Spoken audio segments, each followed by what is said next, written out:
The sirens cut through the night like a blade, their echo bouncing off glass towers as news tickers blazed red across every screen. Breaking news. Authorities announce arrest linked to Charlie Kirk assassination plot. The nation jolted awake.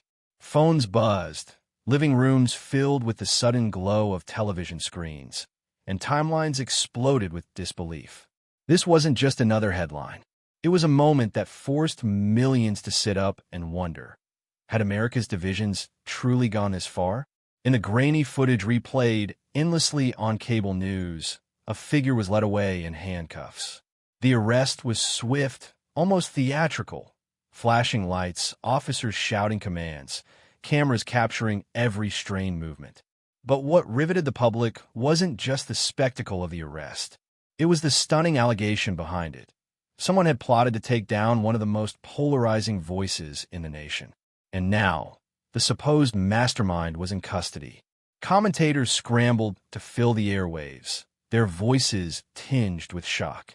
Supporters of Charlie Kirk railed against what they called a climate of unchecked hatred. His critics, meanwhile, paused, realizing that even in disagreement, the line between discourse and violence had been crossed. In kitchens, bars, and dorm rooms, arguments erupted, not just about Charlie Kirk, but about what America was becoming. And then came the first leaked detail. A slip of information from inside the investigation suggested that this wasn't merely the act of one disturbed individual. There were hints of networks, whispers of influence, and questions about whether the suspect had deeper ties that could ignite a political firestorm. The revelation sent a shiver through the nation. If true, this wasn't just a threat against one man. It was a shadow hanging over democracy itself. The country held its breath, waiting for the next shoe to drop. Social feeds pulsed with outrage and fear, hashtags climbing by the second. Was this the moment America finally realized how dangerous the politics of division had become? Or was this just the beginning of something darker? One thing was certain. The arrest was only the opening chapter. What came next would test not just Charlie Kirk, but the entire country. The arrest was more than a flash of sirens and headlines. It was a symptom of a deeper wound that had been festering in America for years. To some, Charlie Kirk represented a bold defender of conservative values, a man unafraid to challenge the left. To others, he was a lightning rod, a provocateur whose rhetoric fueled division. But regardless of where one stood, the revelation of a plot against him pierced through partisan walls. Because if violence could become the language of politics, then no one, no family, no community was truly safe. In Washington, the ripple effects were immediate. Lawmakers filled the air with statements, some condemning the alleged plot with fiery resolve, others seizing the moment to highlight how the country's discourse had deteriorated. Progressive leaders warned that the fabric of democracy itself was unraveling. Conservative voices pointed to the climate of hostility they believed had been aimed at them for years. The result was a cacophony, a nation arguing with itself in real time, each side pointing at the other while a far more sobering truth loomed in the background. America was walking a knife's edge. For immigrant families gathered around kitchen tables, this news hit differently. Many knew the feeling of being targeted for who they were, of living under the shadow of prejudice and hostility. The arrest wasn't just about one man, they thought. It was about whether the nation had truly learned the lessons of tolerance and unity. For students scrolling on their phones in dorm rooms, it became a debate about free speech. Should political voices be challenged with words or silenced with violence? And for working families tuning in after long shifts, it was a reminder of how fragile safety could feel in a divided country. The media dug in. Analysts pointed to the rise of threats against public figures in recent years. Charts filled the screen, showing a steady climb in political violence. Commentators, their voices hushed with gravity, spoke of the dangerous normalization of anger. They reminded viewers that America had seen political violence before, but rarely with the country this polarized, this combustible. Every sentence carried an unspoken question. How close was America to crossing a point of no return. And yet, beneath the outrage and fear, there was also a current of curiosity, a gnawing sense that something bigger was about to unfold. Leaks from investigators hinted that the arrest might only be the beginning. Names of potential associates floated in hushed tones. Theories swirled online, some credible, others wild, that painted a picture of a conspiracy deeper than anyone wanted to admit. The stakes were rising with every passing hour. This wasn't just about Charlie Kirk. It was about the future of discourse, the survival of free expression, and the battle over America's very soul. And as millions waited for the next revelation, one thought lingered in the air like static before a storm. If this was only the beginning, what came next could change everything. The man in handcuffs was no ordinary figure plucked from obscurity. His face, now splashed across every television and news feed, carried the hardened lines of someone who believed he was part of a larger mission. Investigators began piecing together the fragments of his past, and what emerged was a portrait of a man shaped by grievance, arrogance, and an insatiable thirst for recognition. He had grown up convinced that America owed him something, that his frustrations were not his own failures, but the fault of outsiders, of immigrants, of voices that dared to challenge the dominant narrative he clung to. Online, he had found echo chambers that validated his rage. Forums and feeds where anger was currency, where each post more extreme than the last earned applause from anonymous peers. Over time, his rhetoric sharpened. He wasn't merely disagreeing anymore. He was fantasizing about silencing those he despised. But beneath the bluster was contradiction. For all his posturing as a defender of American values, his life told a different story. A string of personal failures, jobs lost, relationships broken, opportunities squandered, traced a pattern of bitterness.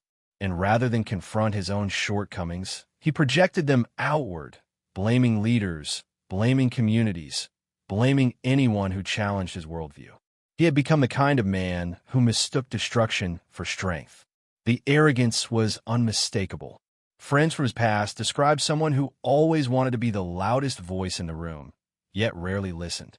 Investigators uncovered journals and online posts where he wrote in sweeping tones about destiny, as if history itself had chosen him for a violent purpose. To him, Charlie Kirk was not just a political figure. He was an enemy, a symbol, someone to be erased in order to prove a twisted point. And yet, in his zeal, he exposed his own fragility. His plans, though dangerous, were the marks of desperation more than genius. Law enforcement caught him because of sloppy mistakes. Messages sent too recklessly, conversations held with people who weren't as loyal as he thought. For a man who imagined himself a revolutionary, he was undone by his own carelessness. Still, the danger was undeniable. He wasn't just one man with a grudge. He was a reflection of something larger, a mirror of the radicalization that had seeped into corners of the nation. He embodied the very arrogance and contradictions that thrive when anger is left unchecked. And that was what terrified America most. If he existed, how many others like him were out there? The villain was unmasked, but his arrest only deepened the mystery, because whispers were already spreading. Was he acting alone, or was he just the first name in a much bigger story?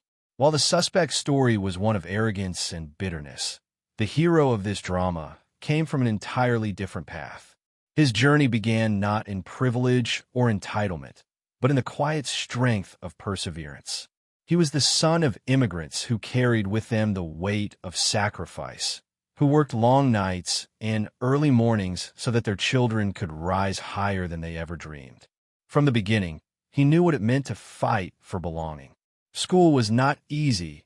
He faced ridicule for his accent, for his background, for daring to stand tall in a place that often tried to shrink him. But instead of breaking, those moments forged him. He learned resilience, the art of holding his ground with dignity when others tried to push him aside.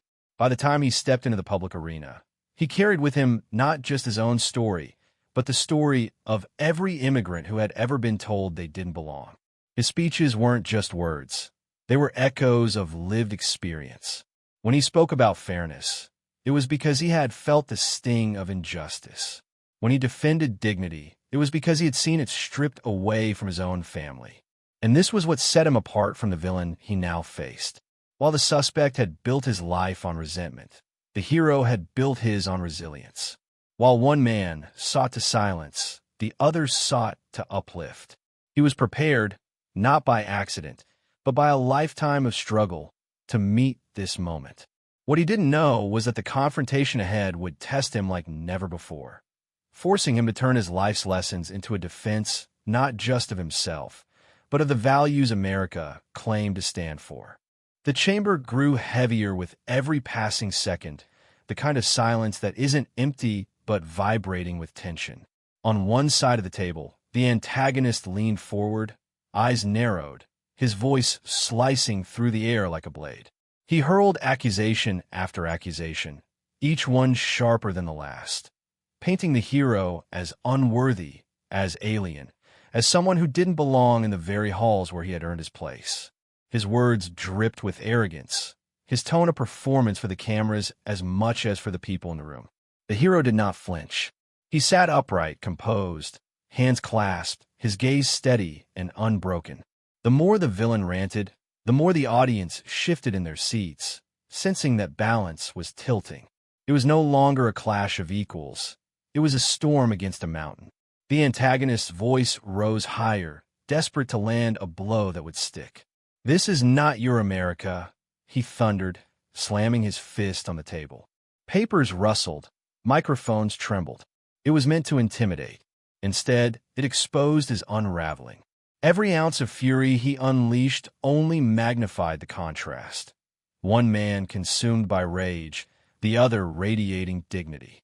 Gasps rippled through the crowd. Some covered their mouths in disbelief. Others shook their heads, disgusted by the sheer venom. On social media, the moment was already sparking a frenzy.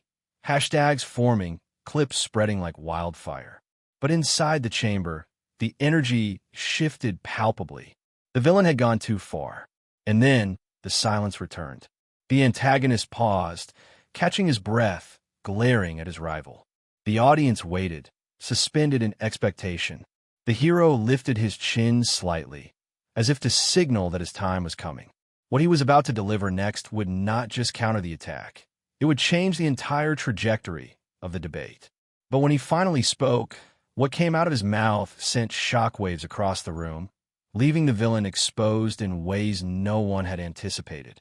The chamber was still vibrating from the villain's outburst when the hero finally moved. He leaned forward, not aggressively, but with the calm assurance of a man who had carried heavier burdens than insults. His voice, when it came, was not loud, yet it commanded the room in a way the antagonist shouting never could. "You say this is not my America," he began, pausing just long enough for the words to echo. "But let me tell you what America is." The audience leaned in. Even those who had come skeptical, even hostile, could not look away. The hero's tone was steady, his cadence deliberate, weaving a story that was part rebuttal, part revelation. He spoke of parents who sacrificed everything so their children could dream freely, of communities that worked twice as hard for half the recognition, of the unshakable belief that dignity belongs to every person, not just the privileged few. The villain tried to interject, but it was too late. The momentum had shifted. Each time the antagonist twitched in frustration, it only reinforced the contrast. Rage versus reason, arrogance versus authenticity. The cameras caught it all. The tightening of his jaw, the darting of his eyes, the way his once commanding presence seemed to shrink with every passing sentence. "And when you question whether I belong here," the hero continued, his voice rising just enough to electrify the moment, "you're not really questioning me. You're questioning every immigrant who has carried the weight of two worlds on their shoulders. You're questioning every worker who wakes before dawn to build this country with their hands. You're questioning the very idea of America itself." The room erupted, not in chaos, but in the kind of stunned applause that happens when truth slices through noise. Even those who had stayed silent until now joined in, clapping, nodding, some even standing. The villain's face burned red. He muttered something under his breath, but the microphones betrayed him, catching fragments of bitterness that only further eroded his credibility. The hero didn't need to gloat. He simply paused, letting the reaction wash over the chamber, before delivering the line that would replay across social media for days. America is not owned. America is earned, and I will never stop earning it. The silence that followed was deafening, broken only by the thunder of applause that shook the chamber.